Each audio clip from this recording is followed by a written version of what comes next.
Hey guys, here is my little mini Zoom demo for you all. I'm going to show you a couple different things and try and make it as quick as possible so you don't have to sit through a long tutorial if you don't want to. I've been using Zoom for office hours and this is just how I've been doing it. So if you don't have an account yet, you go to zoom.com and you can sign up. It's free. Use your DPS Gmail. I already have one, so I'm just going to sign in with Google. Okay. And I already have some meetings scheduled, so it immediately takes you to this page where you see meetings, and like this is the log of meetings I have scheduled, and I can start them at any point, anything like that. The first thing I'm going to show you what to do is just create a meeting. So from here, if you click on schedule a new meeting, and then you can title it. So if I want this to be my office hours, move this a little bit. It's backwards for y'all, sorry. I can pick the date and then the duration. I always go a little bit longer than I think I need because I don't know if Zoom like cuts you off or not. Make sure you change it to Eastern time. It automatically sets to Pacific for some reason. And then you have options here. You can create a different link for every day you do office hours if you're doing them at different times every day. But if you're keeping the same time, you can just click reoccurring meeting. I want it to reoccur daily. I want it to repeat every day, every 5 days, whatever. And I want it to start and end on this date or after a certain number of occurrences. Ooh, so next week I have mine set up that I have the same link for every day of the week. I drop it in my Google Classroom and my kids can see it. If you want to require a password, you can. I haven't had any issues with that. So I usually uncheck this. And then it depends on video. So I always have my video on. If you want your kids automatically to pop up, you can turn on, or you can do off. I've been doing off. Audio, I choose both. Okay, and then here's where you have some options. You can, enable a waiting room, or you cannot enable a waiting room. You can always mute the participants, so when they come in, you have to like wait for them to like unmute and say something. And I'm gonna show you what happens when you use a waiting room and when you don't use a waiting room. So I've created this, I hit save, and it gives me all this information. The biggest thing you need now for kids is this link right here, the join URL. You don't have to copy the whole invitation. It's a lot of information. Just copy and paste the URL, send it out on Remind, send it on your Instagram, put it on Google Classroom, whatever works for you. So I'm gonna show you guys what happens when we do waiting room and no waiting room. So the first one I'm going to show you is where I've enabled the waiting room. So I click on that. I can start the meeting. It's going to launch my Zoom. Okay, and this is what I've been doing every day. I have it set up on a separate computer if you have that option, so you can work on one computer, hold office hours while you're waiting for kids to join with computer audio. And what I typically do is I just mute it until I see kids come. I always leave my participation link up so I can see when people join. And this is important when you are enabling the waiting room. So the first thing I'm gonna do, I'm gonna hop over here and, okay, my kid has the link. They click on the link.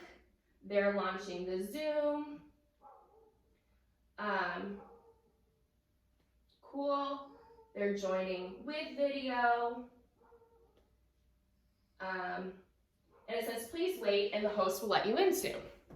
So I have 2 people in my waiting list. You can see right here, I have Jonathan and Kelly. And so this is what's cool. I can admit them all. I can message them. So if you want one-on-one time with a student, I could say, okay, first I'm gonna admit Kelly. And I am waiting for her to connect. Oh, look, there. And I can wait and I can answer her question one-on-one, or if I want them to be able to see each other, I can say, okay, I want to admit this person and he's joining now. And it says he's connecting to the audio. And I still have the control here that I can stop anyone's video in the room. I can put them back in the waiting room. I can just remove them if they're doing something they shouldn't be doing. Okay, so all of those options are still there. And then I can also say, ask to start video. So like if Jonathan logs on and his audio or his video is not on, I can ask him to start it. And I've been doing that to help just like facilitate. And then if they're like, I don't know how, I'm having issues, I click on the chat, I can just send, hey, John, do you mind turning on your audio and video?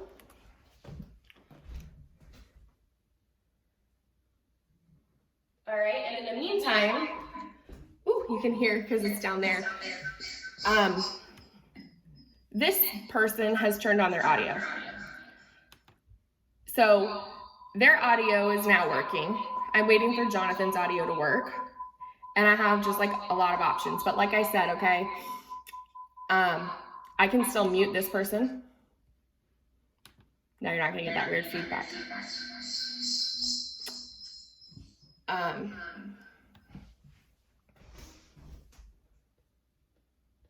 I can.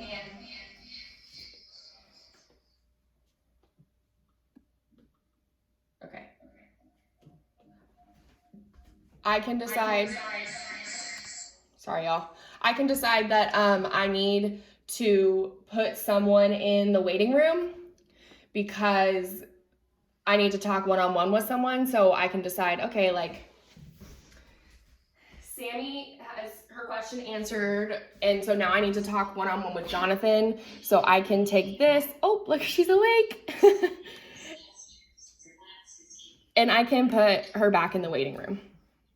And now it's just me and John here, so I get that one-on-one opportunity. So John can now ask any questions he has, and we can get that one-on-one time. So, and I could send a message to the person in the waiting room and say, hey, I'm with someone now. Give me about 5 minutes. And then they know, okay, like my teachers acknowledge that I'm there, but they want to give one-on-one time to someone, so I can jump in later. I have been allowing kids in the whole time consistently just because I haven't had like too many that it's been an issue.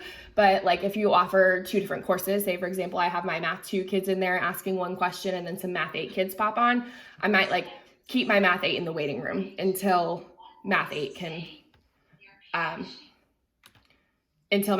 figure it out. So that is with your waiting room. And then within our waiting room, so if I admit back in, I can choose breakout rooms. And this works, obviously if you have a larger group, I can automatically just like populate my breakout rooms. So if I assign 2 participants in one room, and then I hit automatically or manually. So if I do manually, I can then choose who goes in what room. And then I can say, okay, in breakout room 1, I want Jonathan and Kelly. And then in breakout room 2, there's no one left, but I would be able to assign someone else. And then I can set it, like I want them to break out for 2 minutes. They can come back to the main room at any time and they'll get a 60-second warning. And so then I can open all rooms. They will get a little warning that they can go join the second breakout room, and they can do like any kind of small group, or if you just want your kids to be able to like have a space to chat, work on a problem together, that's a really, really cool option, okay? And now Jonathan joined that room, so he's there, he's waiting for Sammy, but she's not being the best student, she's fallen asleep. And then I can send a message to all of them, but again, they're gonna get that 60-second warning, or I can just hit close all rooms. And then in 1 minute, they will either automatically come back, or Jonathan can choose to come back by saying return to the main room now, okay? So that's your breakout room option. Again, it works way better if you have more students. And like, I think we all know the reactions because we've been using those for faculty meetings. So I'm gonna end this meeting now, and I'm gonna show you what happens if I don't enable the waiting room. So, end meeting for all. I end the meeting for all. I don't want my kids to hang out in the room without me. I just like don't feel comfortable with like what they might be doing. So when I leave the room, I end it for everybody. And so then I can go back to my Zoom account. This isn't the screen I'm familiar with. When I get to this place and I'm like confused, I click on this button that says join a meeting, because then it gives me the option to schedule a meeting, which gets me on this familiar homepage. I'm sure there's a better way to do that, but that's just what I do. And then I can click on my meetings, okay? And now I want to do the demo with no waiting room. One thing that's really important on all of these, so if I click on this and you can see the settings, I never allow students to join before the host. So they're not hanging out in this waiting room, waiting for someone and like having their own meeting under my account. They cannot join until I have joined and started the meeting. So if I start this meeting, again, it's gonna open Zoom, okay? And then hopefully I can wait for some students. So I'm joining with my computer audio. Again, I manage participation so I can just see, okay, so over here, I can launch this second meeting with my students. I'm waiting for them to join. Can you join the second link?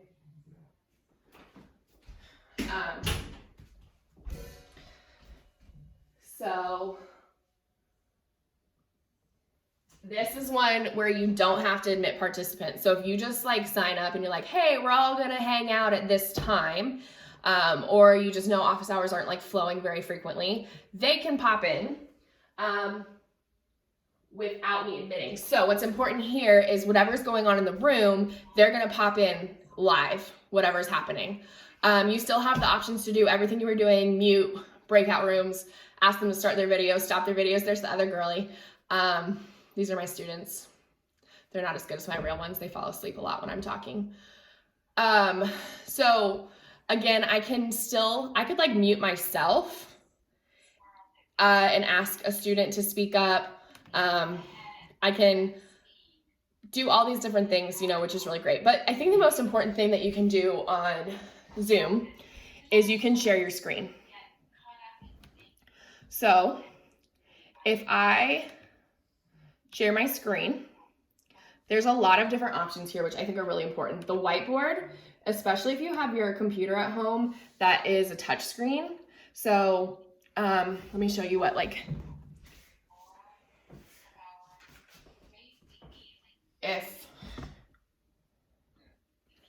okay, so this is my screen, like you guys can see right now here where I can see all my little participants. This is what the participant screen looks like. I don't know if you can see that while I am, do I have that high enough? Oh, too high. While I am sharing my screen, and I can, you know, show them how to solve a problem, just like literally writing on my screen. Okay, so then they can see like live, like just like you're on a whiteboard.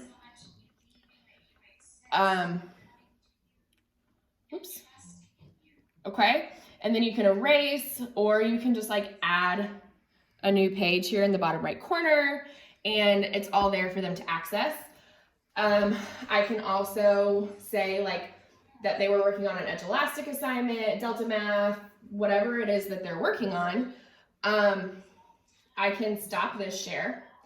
And the feature that I have found most beneficial is when my students are working on Delta Math and they're having problems. So again, this is back to me like hosting the meeting, and now I'm over here and I'm a student and I'm like, okay, so I'm having trouble with this problem. And I say, okay, can you do me a favor? You see the green button at the bottom. Can you share your screen? And as long as you've enabled students to share their screen, they can say, okay, and they're doing the exact same thing. And they say, okay, I'm working on this. I can also share my computer sound, but I just have them share screen. And then they can say, okay, it's on Delta Math. And I'm like, okay, can you show me exactly the screen that you're looking at? So say, Ariana was like, I had a question on this one, and she's showing me the problem. and I can just I can go look at exactly what she's had a problem with. She can share her screen with me. I can see exactly what she sees, whether it's the assignment, whether she has a question about something, whether she wants to just show me something. She can share her screen back with me. Hold on. There's John, can you mute? There you go. So I can see like what's going on from their screen, and again, it's just like really easy instead of them trying to describe and be like, I'm on number 5, and then you have to go find number 5 from whatever it is, or if you're doing something randomized, you might not see the same number 5 as them.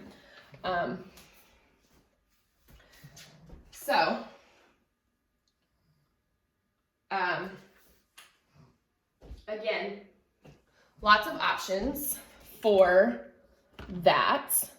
And I'm gonna look back real quick.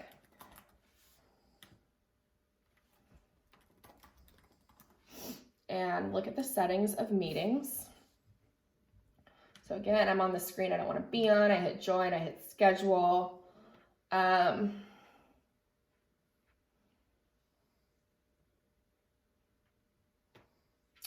And how to allow participants to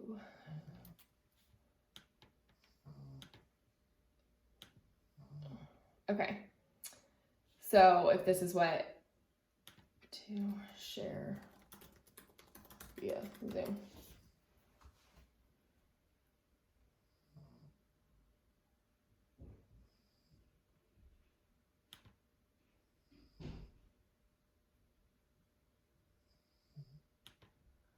If you're having trouble with sharing your screen, one thing that I just found out is you can, so I'm the host of this, and say this person wants to share their screen, I can make them co-host, yes, and then if they're having any kind of difficulties sharing their screen, that will eliminate that. So that's like a really easy fix if you've messed up your settings or something. And then as soon as they're done sharing their screen, I can withdraw co-host permissions if that's an issue. But I have not had any problems based on just like the default settings of setting up my waiting rooms and stuff like that. I haven't had any issues with students having problems sharing their screen with me.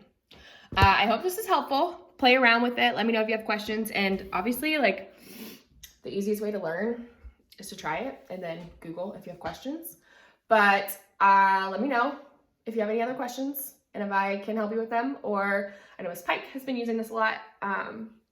So we're just learning from each other. So talk to you soon. Let me know if you have any questions.